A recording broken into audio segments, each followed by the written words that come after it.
Orang ini sebenarnya merupakan CEO di perusahaan Owoho miliknya sendiri. Lalu menyamar sebagai warga biasa dan hidup sederhana hanya untuk menghindari identitasnya terbongkar demi sebuah misi yang ia rencanakan. Sudah 3 tahun penyamarannya berjalan dan masih sabar menjalani misi tersebut.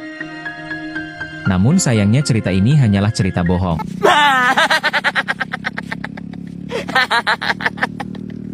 Anh ơi, em